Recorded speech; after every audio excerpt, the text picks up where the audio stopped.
Good morning, everybody. I'm here today to launch our candidate for this Caerphilly by-election to the Senate.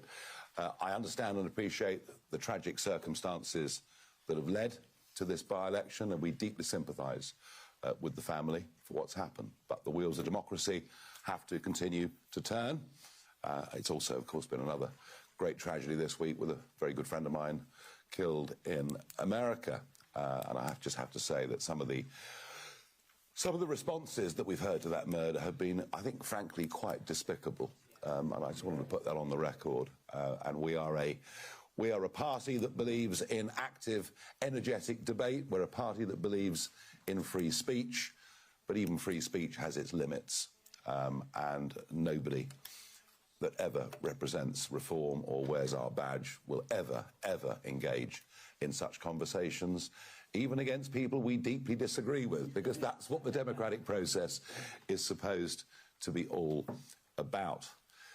There's little doubt this will be the last by-election before the all-out elections next May, and therefore this matters. This is important. I'd love to stand here and tell you that we're rank outsiders, that we're the complete underdog in every sense, and that you don't need to worry too much how we do. That simply wouldn't be the case, as the opinion polls show, and as the recent results show. And what a splendid by-election win that was last night in Vale of Glamorgan. Fantastic.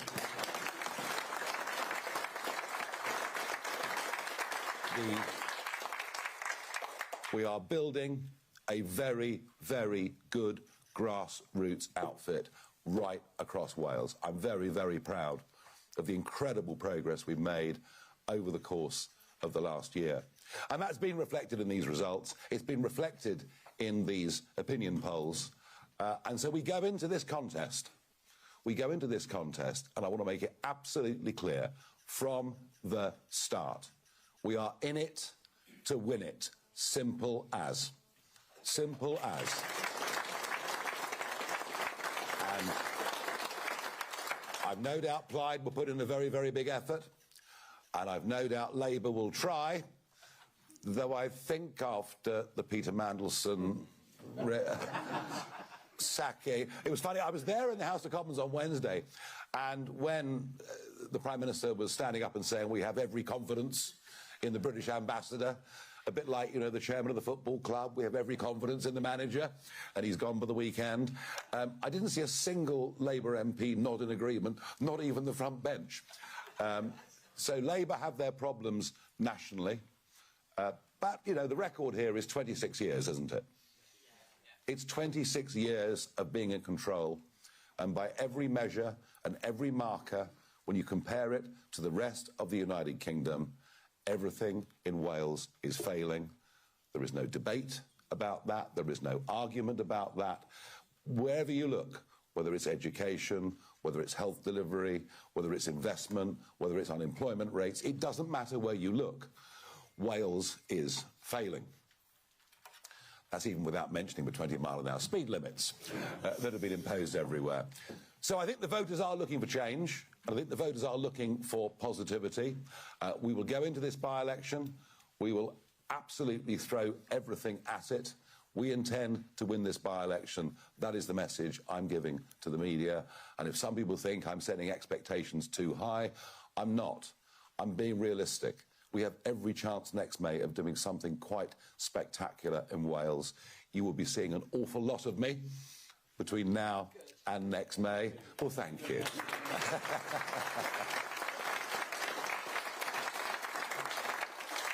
But now the moment that I'm here for. Now, there's been considerable speculation, including in The Spectator yesterday, as to who our candidate for this by-election would be, and thus far they've all got it wrong. Lear Powell has been known to me for many, many years. He's worked in and around politics. His skills, our communications, messaging, we've known him for a long time. We know he's a good, hard-working, loyal, solid, decent bloke. And so I'm very pleased to be here today and to introduce him as our candidate for this by-election.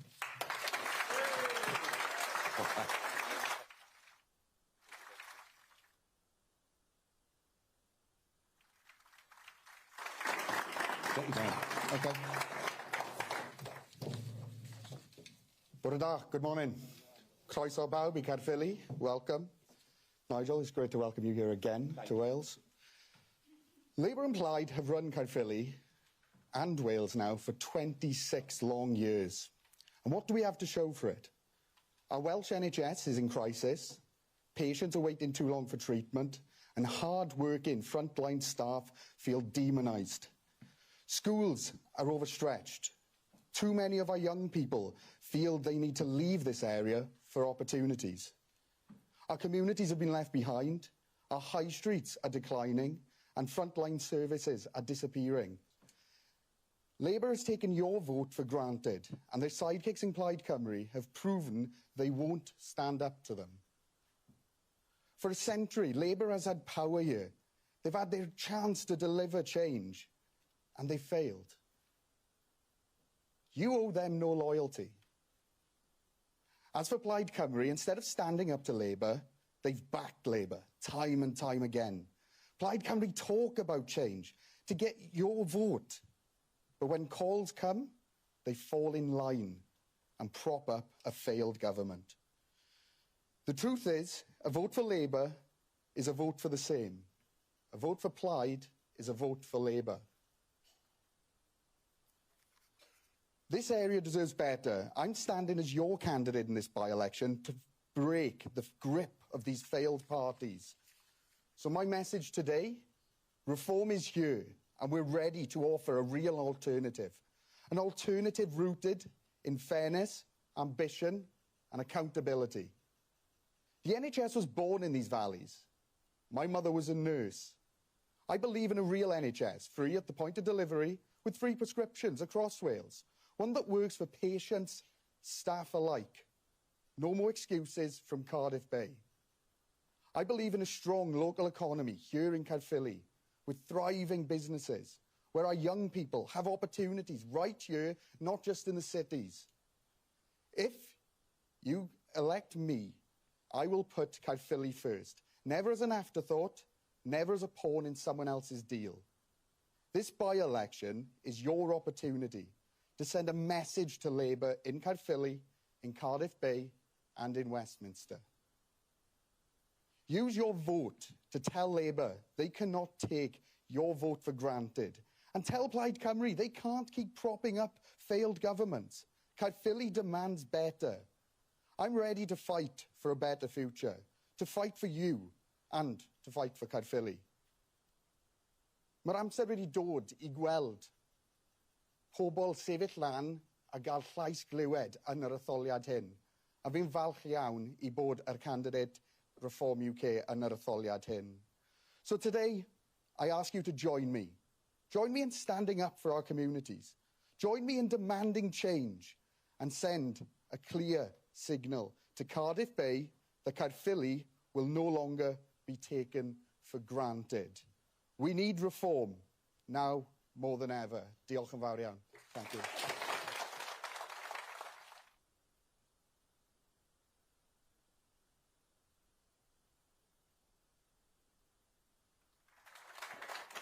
Well, Leah, thank you very much. I understood much of that.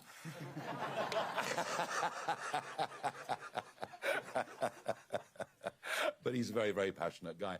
Now, we're going to take press questions. We're going to do it from the podium because I think if we sit there, you're not going to be able to see us. So I do have a list of those that want to ask questions. We're going to start off with Gareth Lewis from BBC Wales. Morning, both. Just wondering, what one concrete, tangible thing can you offer voters in Caerphilly in this by-election?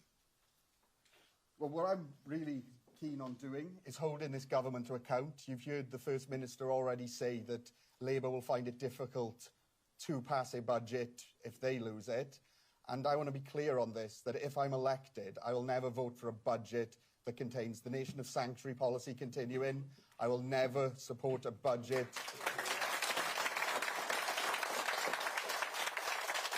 I will never support a budget that spends money planting trees in Africa while shutting libraries.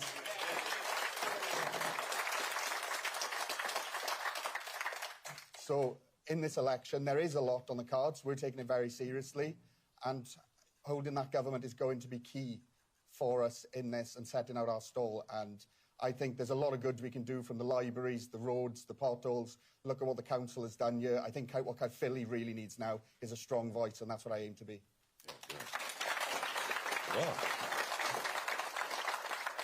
Well, there you are. I'd vote for him, no question about it.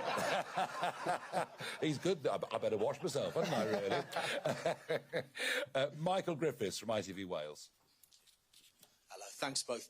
I mean, you alluded to it there, Mr Farage, of the number of visits you plan to make, and I'm sure plenty of people in the room would be very happy to see you here again. But there is no leader for reform in Wales at the moment. Why not? Because we're a work in progress. I mean, this time last year, we didn't have a branch in Wales. Look where we are today. Active branches, campaigning in by-elections, winning by-elections. In 15 months, we have made the most astonishing progress in Wales in every way. But we are not yet the finished product. And I want to see what talent comes through over the course of the next month. Every week, as a party at a national level, you know, you'll have seen over the course of a summer people like Colin Sutton, the most famous living detective, coming and joining the party. You know, Vanessa Frake, the toughest prison governor in the country, joining the party. There's new talent coming all the time. And whilst I do think there are some very good people already in Reform Wales, who knows who might come along between now and the time we choose the candidates to fight those elections. Be in no doubt that when it comes to the leaders' debates and all of that, running up to those elections in May for Cardiff, you know, there will be somebody who is a leader of the party in Wales in those debates, and not me. It's coming. It'll happen.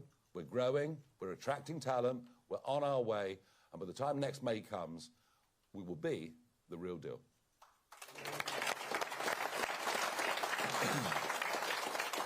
Thank you. Caitlin Parr from LBC. Thank you. Reform have previously said that abolishing the Senedd will be in the manifesto for the May elections in 2026. Laura Ann Jones at conference didn't seem to think that would be the case. Why are there disagreements between the three of you already? I really misunderstand the question. Where did you see we said we'd abolish the Assembly? A Reform spokesperson had previously said that it was going to be in the manifesto. Maybe somebody in a pub late at night might have said it, I don't know.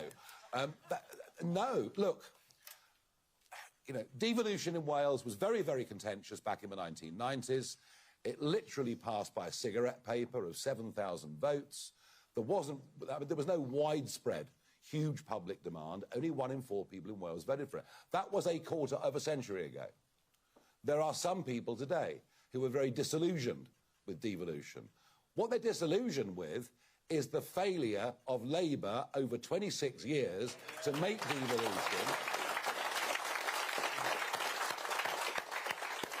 devolution work. If you listen very carefully to what Laura Ann said up at our conference at the weekend, she said, yeah, some people don't like it. They think it's failing. Our job, our aim and our ambition is to win those elections next May and to make devolution work. And you will not hear a word from me about abolishing the Assembly, about getting rid of the Senedd.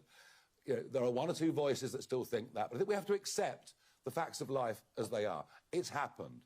And actually, devolution isn't just happening in Wales and Scotland and Northern Ireland, it's happening throughout the entirety of England as well, with elected mayors, with the breakup of county councils.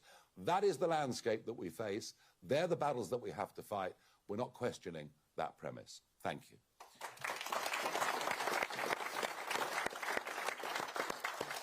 Richard Gurner from the Caerphilly Observer. Hello. Richard. That'll help.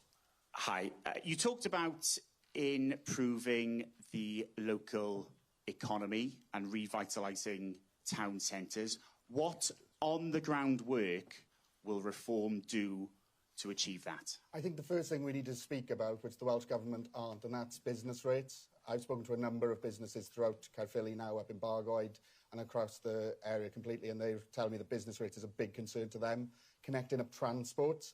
So I'm not going to stand here and say they're easy fixes, but they're definitely things we're prioritising. We're listening to people, and that's the areas I'm going to champion to grow this economy here, to bring in the jobs, to ensure the young people get the futures they deserve here in Caerphilly. Yeah, and it's interesting, Richard, you know, talking about jobs. There seems to be an anti-business agenda from the Welsh Government. They're against business. And actually, if you look at the economy of an area like this, most businesses are small businesses. Many businesses are family-run businesses. And every single one of them is literally up to here with bureaucracy, with regulation, and with generally feeling unwelcome. As if somehow, if you're in the private sector trying to make money, you're a bad person. And that's what Labour in Wales has become. It's an anti-business, it's an anti-entrepreneur message, it's a sort of we don't like people who make money message. Well, you know what? Without people that take risks, without people that invest money, without people that have a go, you don't have well-paid jobs. You don't have thriving local economics. And so what I think above all we're going to try and bring, whether it's in Caerphilly or more broadly across Wales, is a completely different change of attitude. We want people to set up businesses. We want people to take risks. We want to get the burden of regulation, particularly local government inspectors, etc., off the backs of people. Wales needs to make money. People in Wales need to make money. And if that happens, everybody will be better off. And frankly, what has happened in the name of net zero down at Port Talbot is just a disaster for the whole area. Literally, in terms of global CO2 emissions, it means emissions go up. Because the steel that would have been produced there gets produced in other parts of the world and then gets shipped back to us. This is how anti-business the Labour Party has become, nationally and here in Wales too. We represent a complete different mindset when it comes to business, jobs and making money. Right, let's go on. Eleanor Story from the Press Association. Hello. You mentioned at the start there about the shocking death of your friend Charlie Kirk in Utah. And I wondered if it had sparked a renewed concern for your own safety at public events? Well, it's very sweet of you to ask after my health, but I don't really answer questions about my personal security. All I will say is that I think I've personally been the most vilified person in public life over the course of the last 15 or 20 years. Funny, isn't it, though? I haven't changed a single policy, really, in 15 or 20 years. I haven't moved, but the public have moved more in my direction. But look, I think last week, I was before, you know, the House Judiciary Committee in Washington, D.C., arguing that an Irish comedic writer who puts out a few sarcastic tweets and then, despite not even being a British national, gets arrested by 5 armed police at Heathrow Airport is excessive and over the top.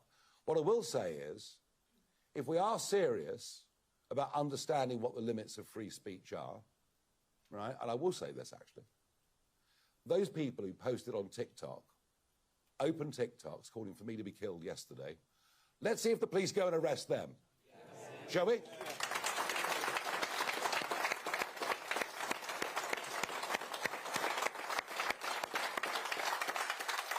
Because if they don't, we truly are living in two-tier Britain.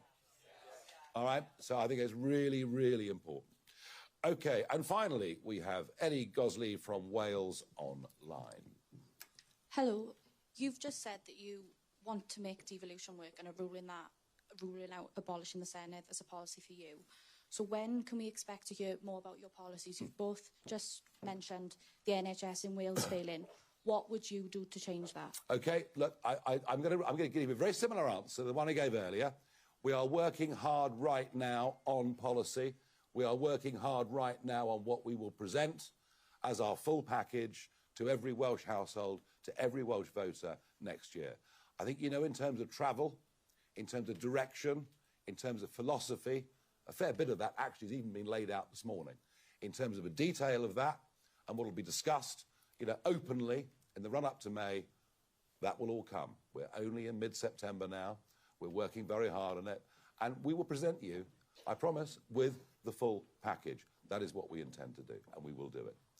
Thank you very much indeed, everybody. Short and sharp. Please wish Leah great luck over the course of the next few weeks. All right.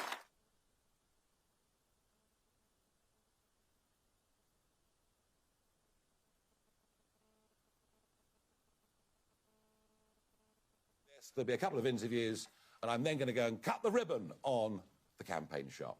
Thank you, everybody. I'll see you all over the course of the next few weeks. Thank you.